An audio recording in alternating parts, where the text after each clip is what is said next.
Welcome to The Conversation, where we dive into the most pressing issues of our time, exploring the ideas, perspective, and experiences that shape our world. I'm your host, Beatrice Okinbaloye. So let's get this conversation started. Many Nigerians, especially youths, are taking on the challenge to use their talents and skills to create employment through entrepreneurship as corporate jobs are dying out. So many are turning their passion into variable businesses. Today, on The Conversation, we are looking at entrepreneurship development in Nigeria. And with me here, Mr. Abdul'Aziz Idris, the Chairman, National Association of Traders, Abuja chapter. Also, the Chairman of Dutse-Alhaji Market Traders Association here in Abuja. It's good to have you here, sir. Good afternoon. Thank you. So tell me, what do you understand by entrepreneurship? Entrepreneurship is a skill you acquired and you translate it into products. Anything that you make that others can subscribe, buy, or use it, either household or any other material that you produce. And you set up a business either, and that business you make it to be from your own side. You are not becoming an employer. Other angle, you yourself are benefiting from it because you are making a business. That's entrepreneurship. Just produce something. Just be sure that yes, you start something from a ground, from a scratch, and have the determination to ensure that that thing you started, you are determined to ensure that you succeeded in making it something that even not only you, even your community will be proud of you, that yes, you have made something. That's entrepreneurship. Okay, so who is an entrepreneur then? Entrepreneur is anybody that sets up a business, and that business, as I said, is something that at least you started it, you produce something, you initiate, you recreate something. And in that, when you recreate or you initiate, that product or that whatever you produce, people will now be using it and will be happy that yes, you make that thing for them to use it. That's entrepreneur. Whoever has something that is doing that at least can help the society, the community as a produce, is an entrepreneur. Okay, so an entrepreneur is also a businessman or woman who starts from scratch to build an empire. Yes, of course. That's interesting. So what's the relationship between entrepreneurship, talent, and passion? It is only when you have the passion in you, that was when you start thinking, there's the need for us to, there's a need for me to create something different for others to use, for others to subscribe. For example, we are talking about cost of gas that the people are using in houses. We're talking of cost of kerosene that people are using. We're talking of scarcity of firewoods. You now sit and try to see how you create something that could be entirely different from this, whereby people will buy and use it in their houses and use it with cheaper or no cost.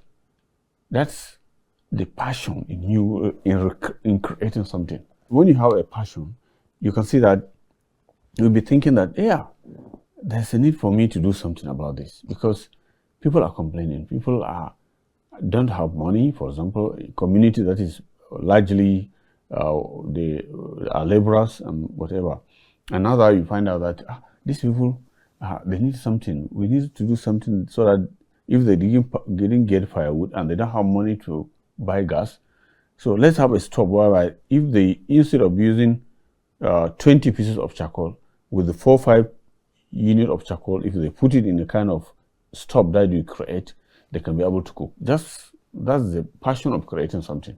Having it in you, in your mind, and you are thinking to create or initiate something, innovate. That's passion. Okay, so the passion in you can bring forth the business aspects in Yes. entrepreneurship. So is what you derive joy in doing, you can turn it to business, Yeah. right? So is also how does the issue of talent come in place? Yeah, talent. If somebody doesn't have talent, can't make anything. We need talent in everything we're doing every day. It's only talented people that were able to create something or initiate something. Without talent, you can't innovate anything. No innovation would have happened throughout the life of humans. But among us, you see that God used to give wisdom by providing talents to some few individuals. And that's why we're having innovations, recreations, and other things every day. When you remember during our childhood, let me assume from 70s to 80s to early 90s, the only telephone line we used was landline here, for example, in Nigeria. Let me put it that way. So, but with innovation, with the talent in some individuals, you can see how recreation and innovations brought about GSM, which today we're using smartphones, iPhones, and whatever. Is through that talent.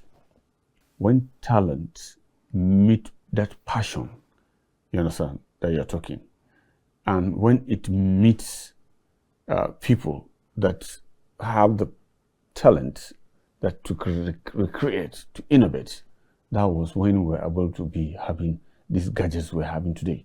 You have computer, you have you can use phone, we can call, now we're talking about AI, artificial intelligence. All these are part of talent. It's creation. You need to come with something new, something different. That is not the normal way that people are thinking. You are bringing something entirely new. That's talent. Okay, so when passion meets talent, it brings out the entrepreneurship in you. Or when passion meets talent, it begot business. That's something interesting. Yes. So how can governments create opportunities for anyone interested in establishing businesses to have access to funding or to raise capital?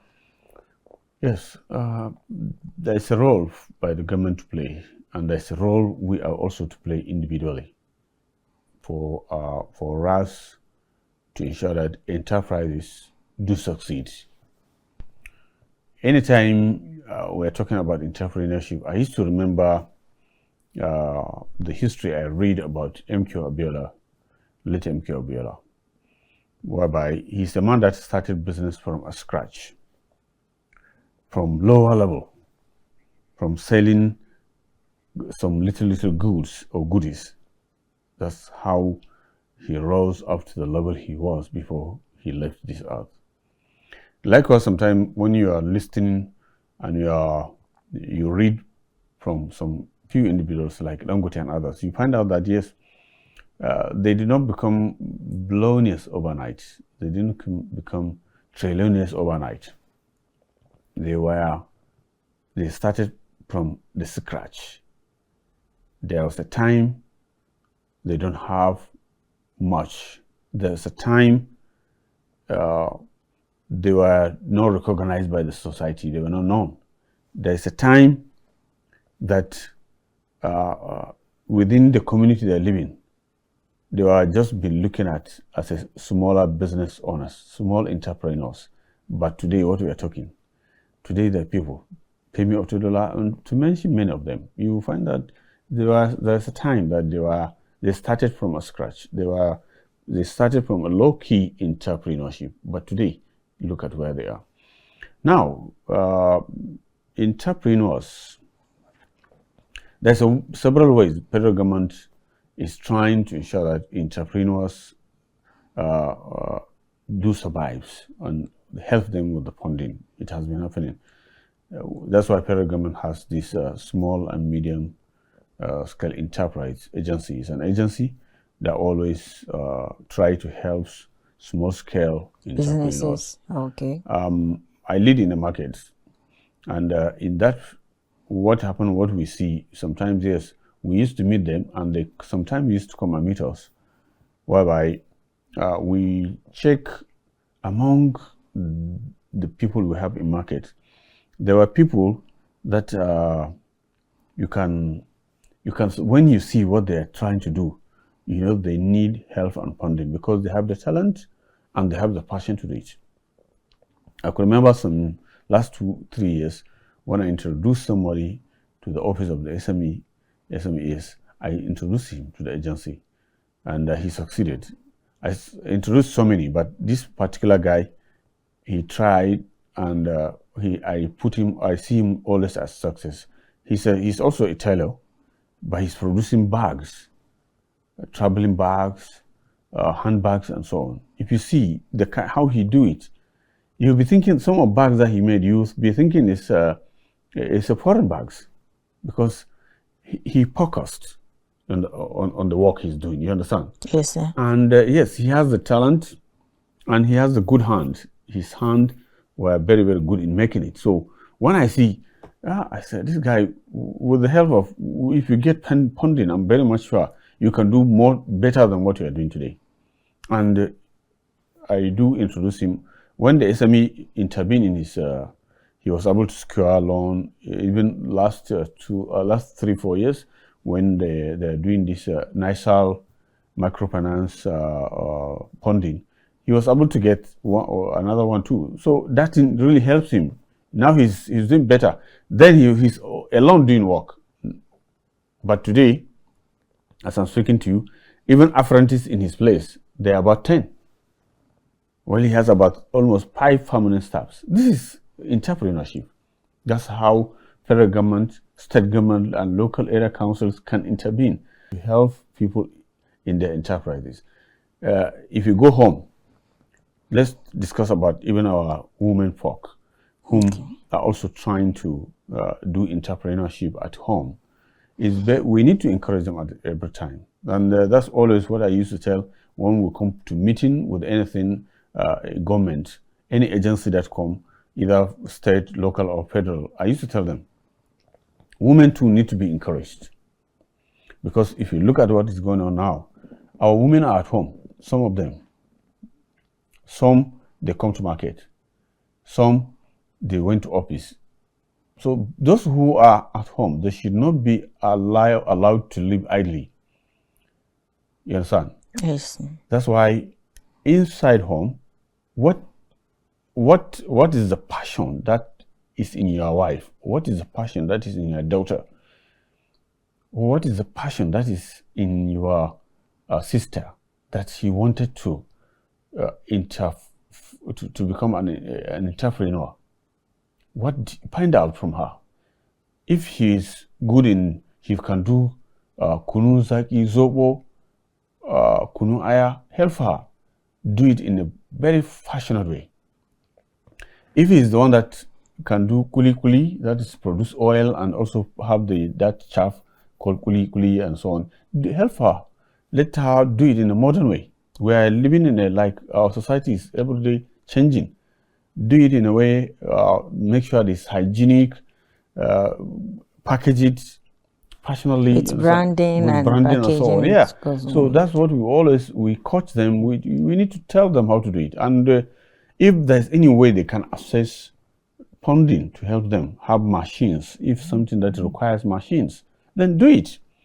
I could remember last 4-5 years ago, National Center for Productivity, and I cannot fully recall the name of the organization. They came to us too, and they want to help this type of small-scale in-house scale businesses, mostly women's, and we introduced a lot of them. Many of them were able to get they don't give money mostly, but they give you equipment. If you in the house you needed a machine, grinding machine. For women that are doing businesses that are related to grinding, you will get that kind of machine. Women that are maybe into tailoring, they need a weaving machine, they need a generator, they need all this. Some of them got it. There are a lot of it. So there are a lot of ways how federal governments, state governments, and other can come in. Even area councils too do their own in a small scale, but it's good to improve it so that we help these small scale entrepreneurs, because that's how even the same international communities that Europe, UK, that's how they started, US and whatever. They started from small scale, and they help when they see talent, the talent in you. That's how they bring you in, make it bigger, help you with machines and equipment. That's how entrepreneurship started. To one day it will become a national manufacturing company. The next thing was you hear it will become a conglomerate, whereby it's everywhere internationally. That's how it started. That's how business started.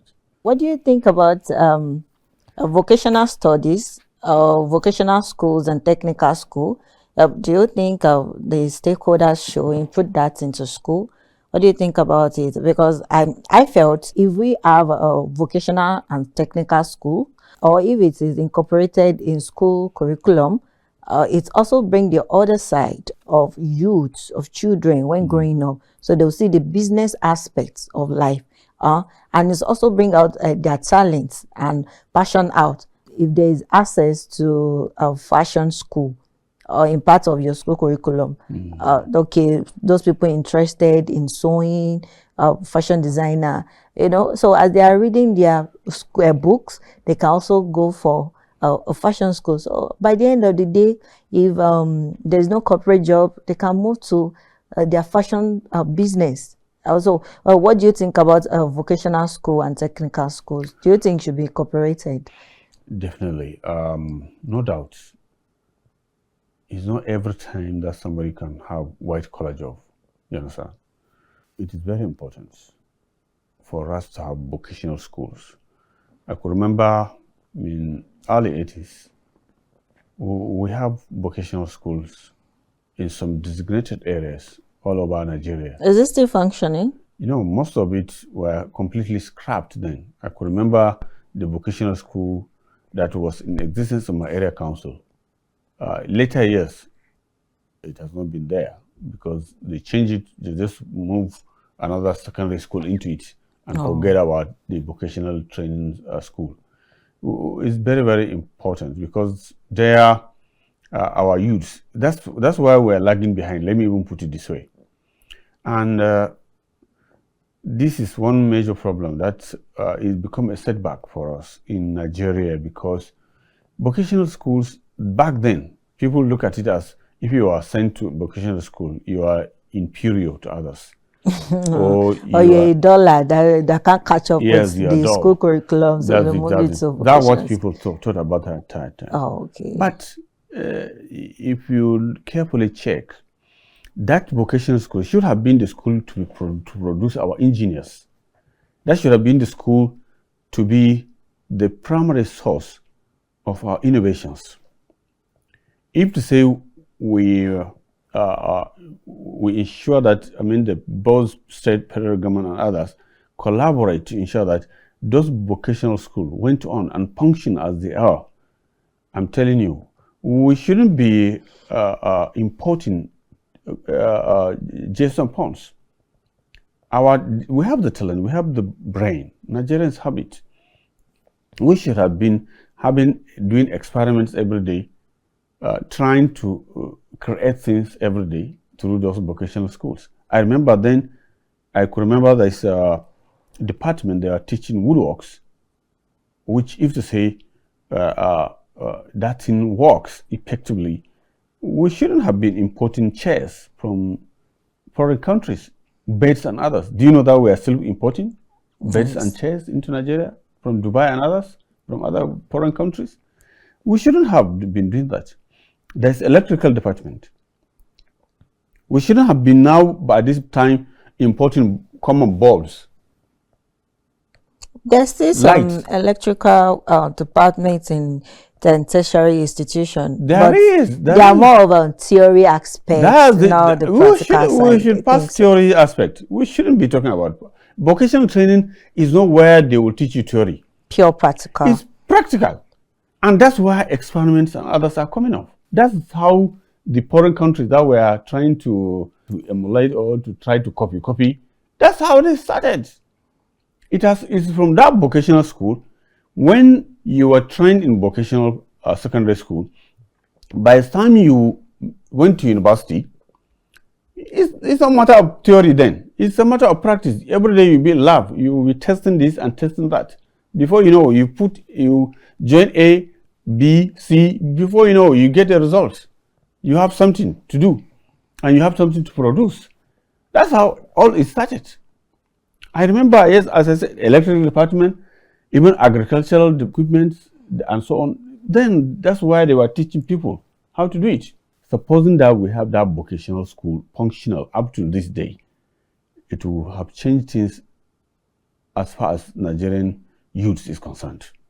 This insecurity we are talking about, it would have been curtailed long ago, because our youths will not be restive, sitting idle by thinking and being recruited by these corporate jobs. Yes, and they are waiting for corporate jobs. They have something to do. They will can be able to create an innovate. But thank God, I think early this year or last year, I heard from the Ministry of Education that they want to incorporate that kind of vocational training in both secondary schools and NYSC. I think I read something about yes, that.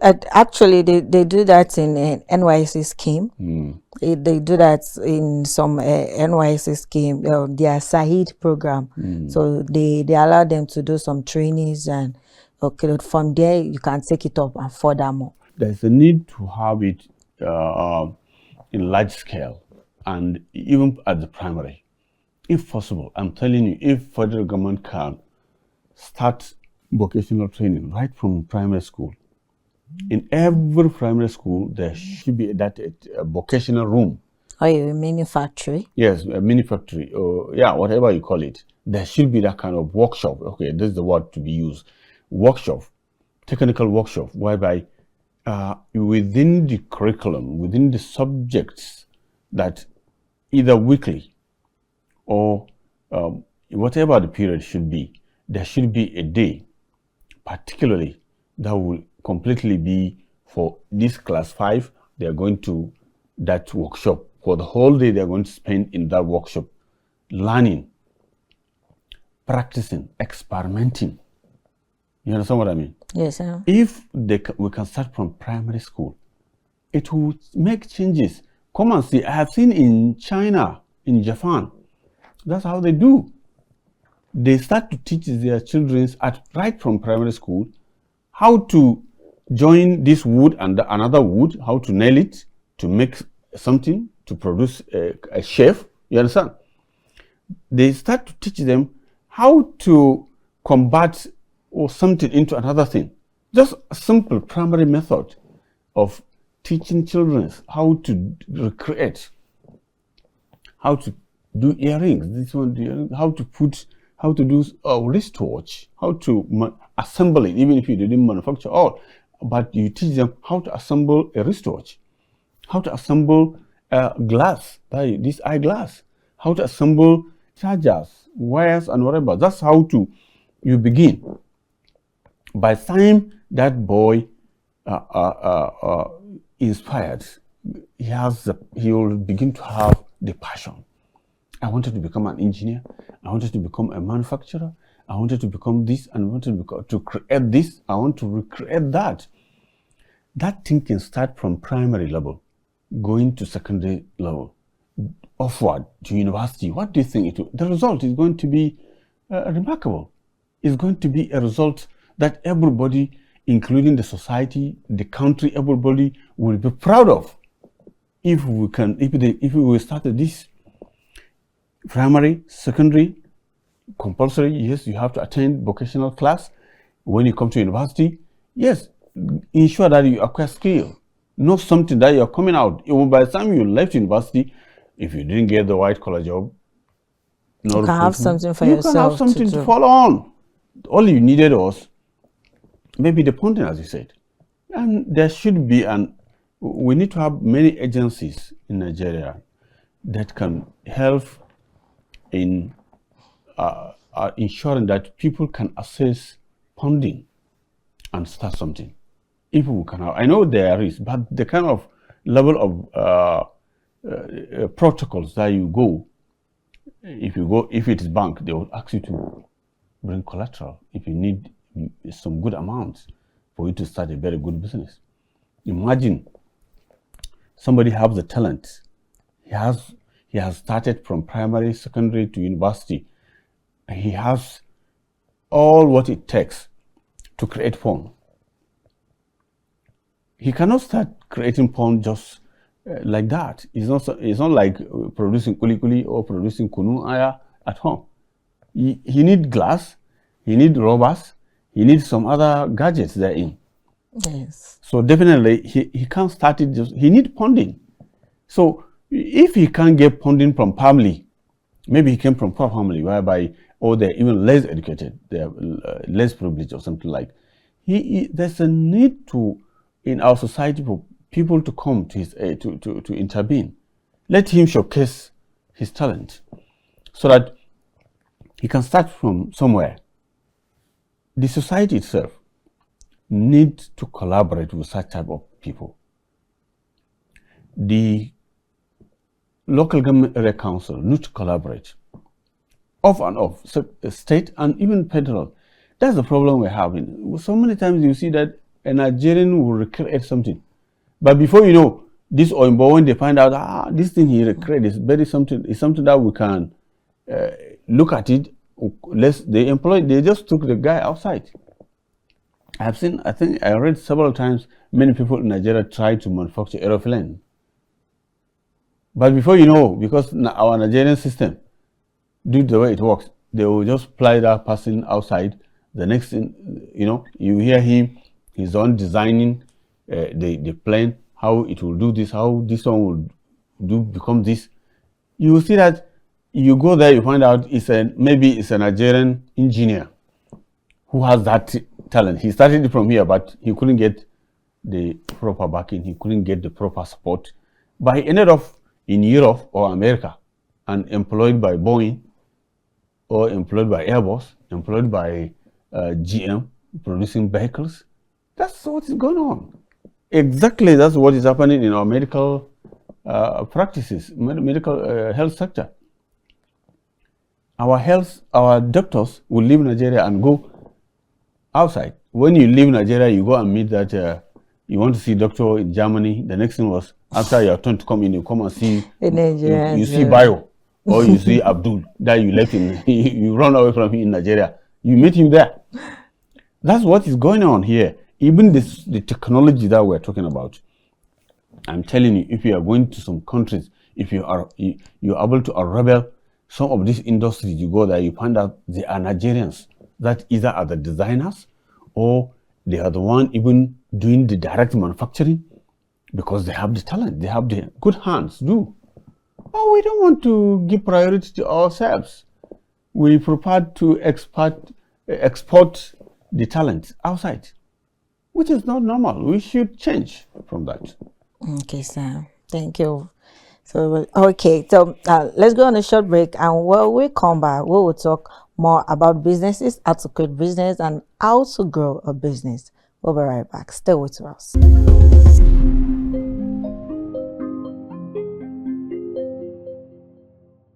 Welcome back. This is The Conversation. If you're just joining us, we have been talking about entrepreneurship development in Nigeria. And today, here with me, we have one of the traders in Dutse-Alhaji, the chairman of Dutse-Alhaji Association here in Abuja. So, yes, sir, I'm sure you're a businessman. So tell us about your business. Yeah, so far so good. Business is something that, or trading, let me put it that way, it's something that has done everything for me. And you can't just start business like that without having, trying to know or without having any knowledge or experience and succeed. From my experience, what I see is, whatever the case may be, if you want to start anything, try and study that thing before you start it, so that you don't run into problem. I mean, you don't run into loss. Because if you find out that most of the time people enter business without proper doing due diligence or due process, which is acquiring the knowledge about that thing before you started it, study it. That's how I started business. God so kind, I went to school and I studied business administration.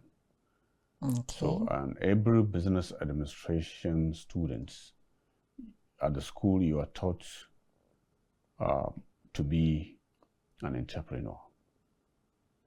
You are taught to be an employer, not to be employed.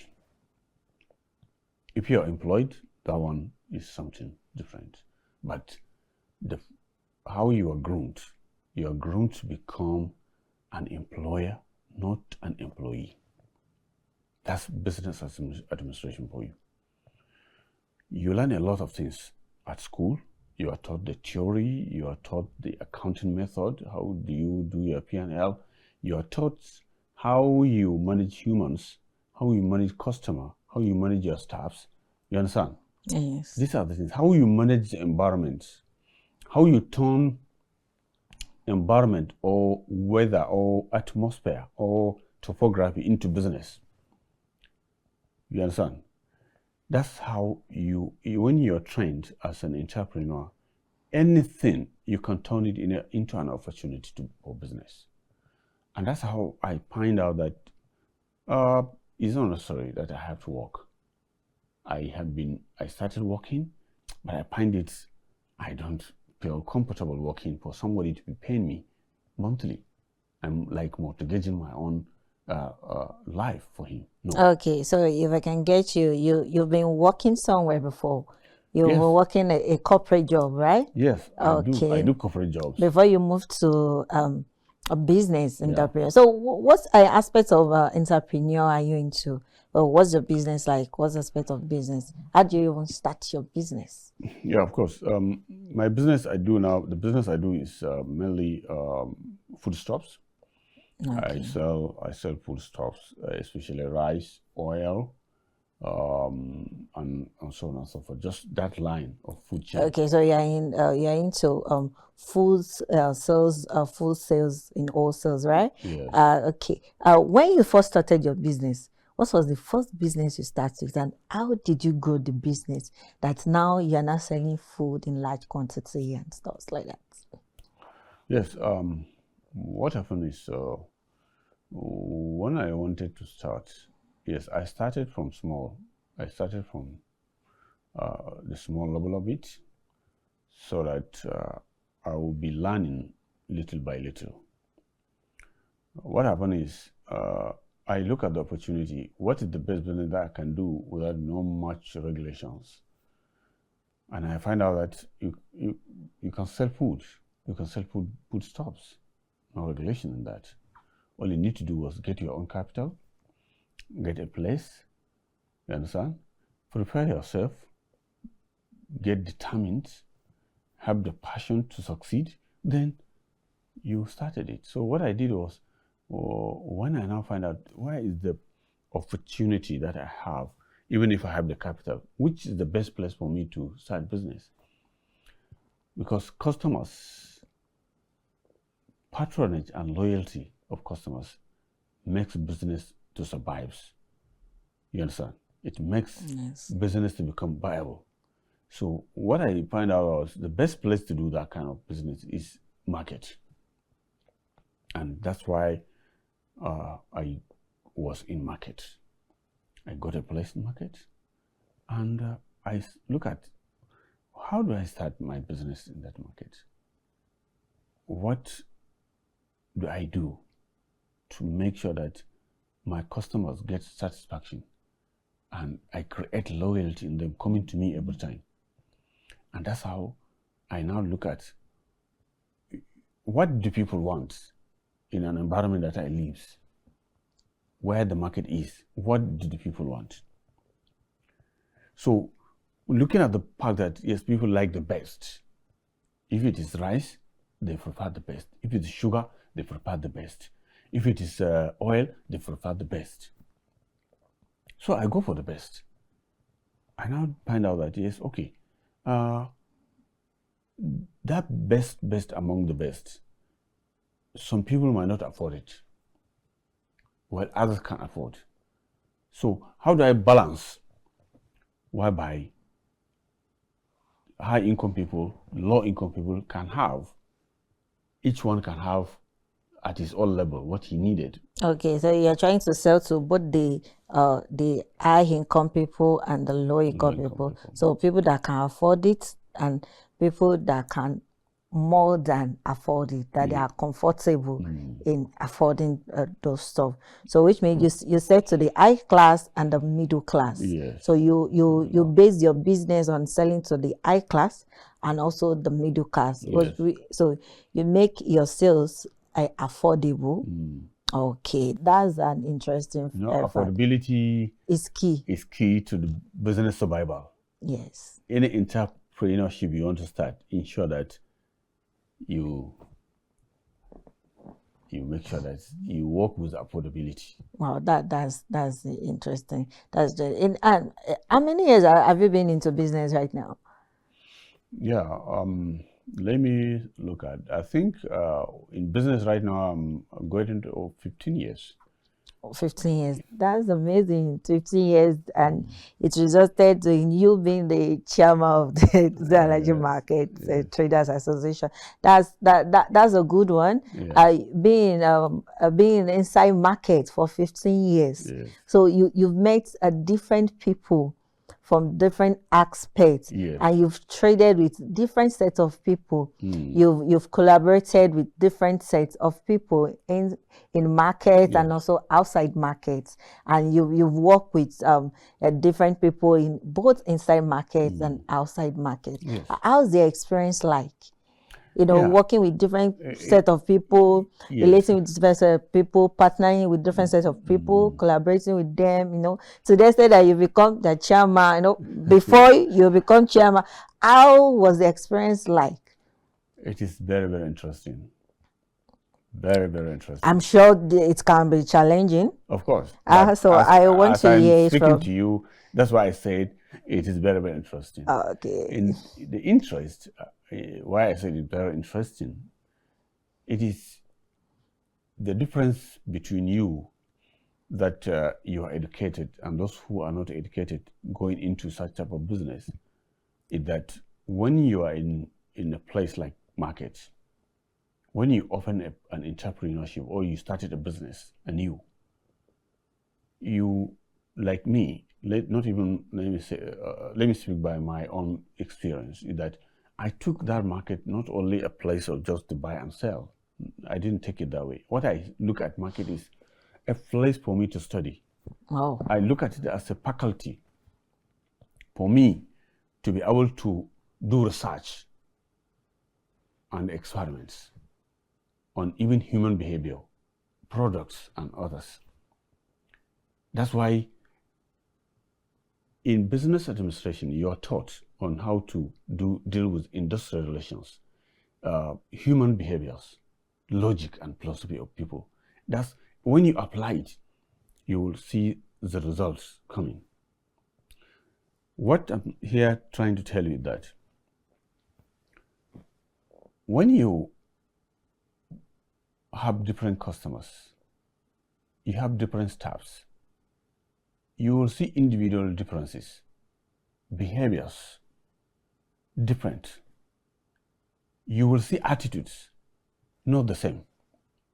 You understand? Yes. So in that one, you should be able to study and know a lot about people and know a lot about the product, the companies that produces goods for you for consumptions. You need to, some of them come for feedback. And if you do not study their products, how people communicate to you, how people report or complaints to you about their product, There's no how the producers too can be able to produce something that can satisfy your customers too. Let me just give you an example with sugar. We have different type of sugar in Nigeria, but the common ones that we know is Dangote, Golden Penny, Dangote, and Bua.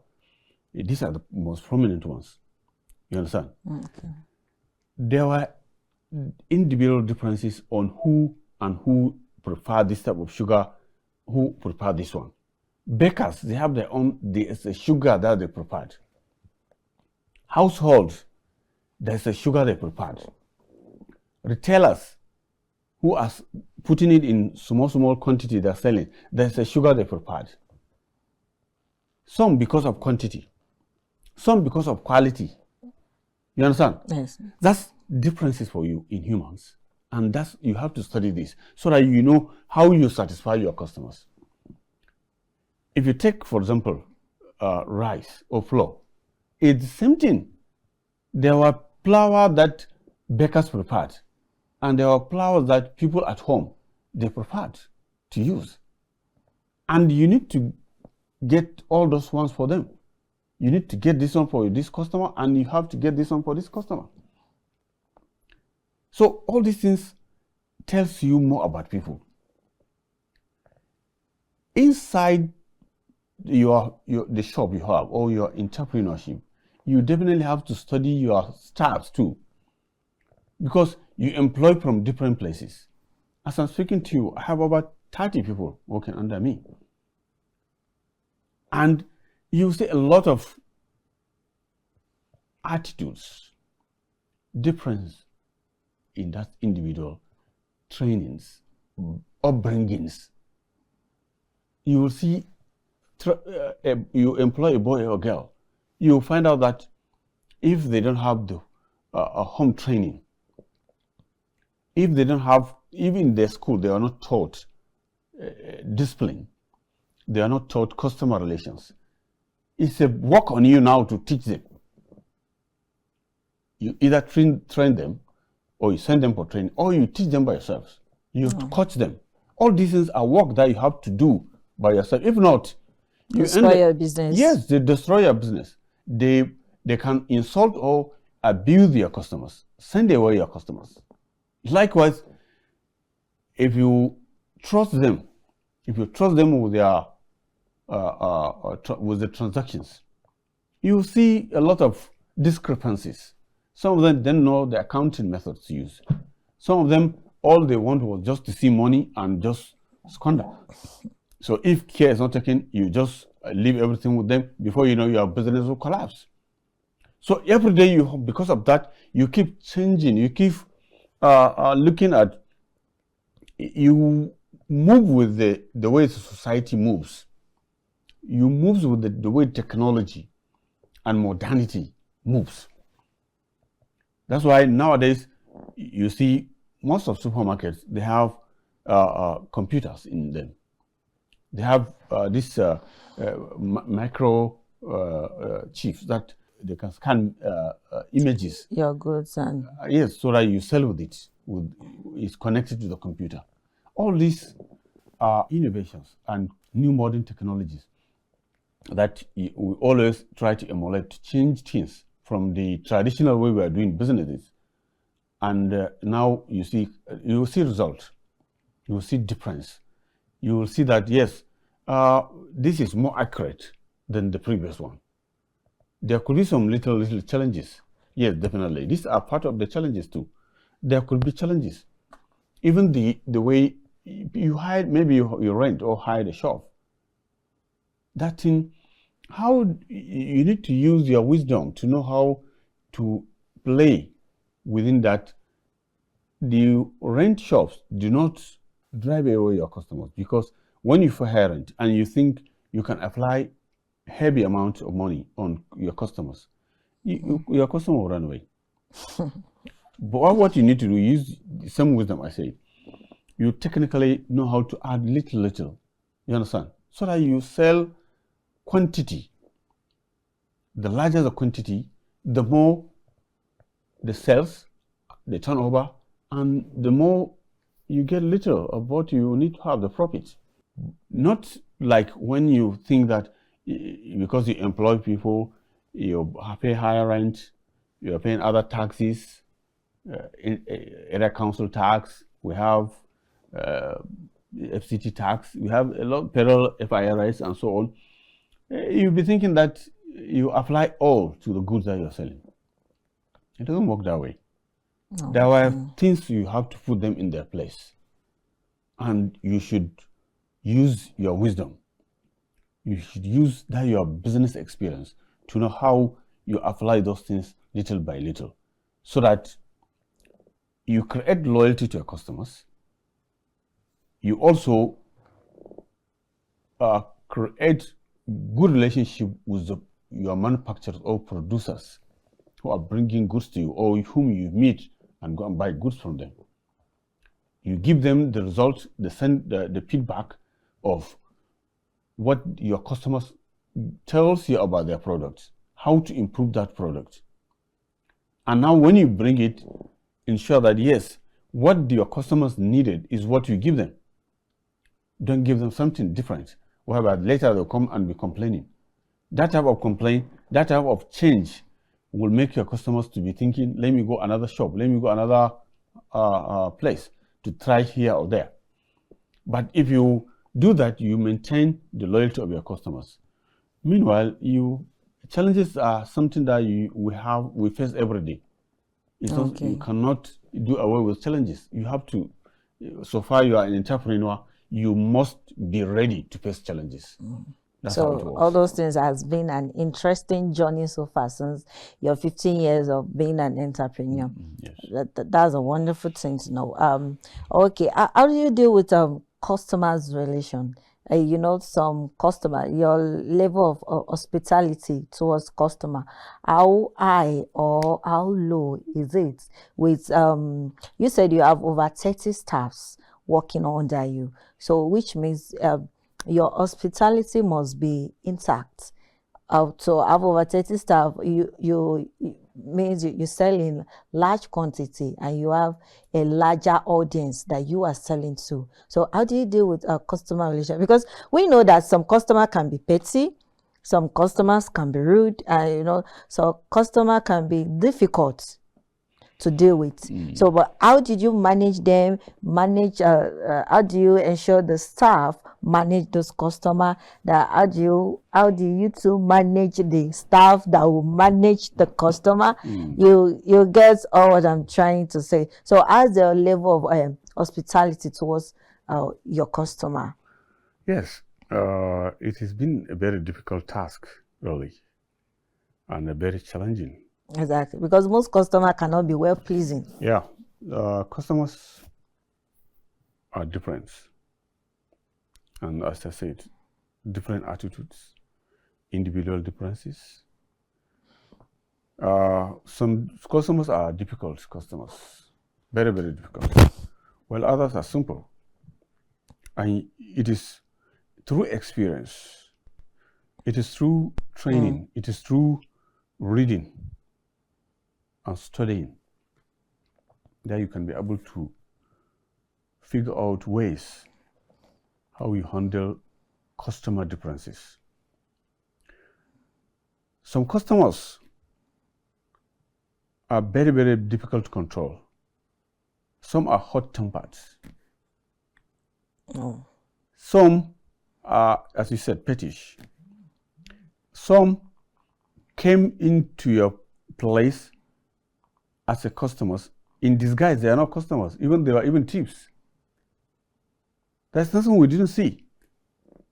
In markets, you see different things. So it is your duty, it is your responsibility as an entrepreneur, as a businessman or a tradesman, to manage both sides, the customers and the staffs. If you find out you have a staff, and among those staffs, there are staff that have a very good customer relation attitudes, you need to motivate them, and you need to give them more training. You need to give them more moral boosts so that they continue with what they're doing. Okay. Rewarding and other things. Find a way how you improve their lives. Help them with good advice. That's how it started. Those among your staff that you find out that they lack all this, likely due to their upbringing, likely due to inexperience, likely due maybe the society they came from. You need to calm them down first. Okay. Try to show them how others are doing. Try to show them that your customers are the kings and queens in your palace before any other person. Until when you teach them, when you show them, when they see it in practice in you. I could remember once upon a time, I saw a lady came into my shop once upon a time, some years back. He wanted to buy 2 bags of flour. He bought Dangote flour. But her money is incomplete to buy 2. Back then, we're talking about then when the bag is not, I don't think it's even up to 5,000, the bag of flour at that time. So when he came, he's new to me. But what happened is, she said he want to buy 2 bags. Her money is not complete. I now say, okay, what do you want? Since your money is incomplete, you go with 1. When you get the complete money, you come and pick the second one. He said, no, he's having a contract that he wanted to use these 2 bags at this very moment. Well, her money is incomplete. There, I took risk. I said, okay, go with the 2 bags. You bring our balance. When are you bringing it? He started the time. But what surprises me at that time was the lady took the 2 bags of the flour. She went to do her work, finish everything. But the next time is, after some time, the time he kept say he will be bringing the flour to us, we couldn't see her. Just one day, me and her jam in one of my friends' shop. Sure. She's buying flour there. So you see the kind of customers too. There are differences. Okay. Some people will come with good pace, we help them, but the next thing is they will betray you. That's actually like, okay. So how important is small scale businesses in the development of Nigeria economy? Because we know without business, it helps the Nigeria economy to thrive. So how important is businesses, entrepreneurship in Nigeria economy? Just which is that very round up our important. question. As I'm speaking to you, even I think last year, I read from the statistics that reliably that 45% these small scale industries, they don't contributing 45% to the Nigeria's GDP, gross domestic products. Okay. 45%, which indicate that if we can improve, if the resources, the funding and everything will be kept, will be very close to these people to reach the entrepreneurs. I'm telling you, we could improve from 45% to 60% GDP. Okay, that's an impressive one. Thank you very much.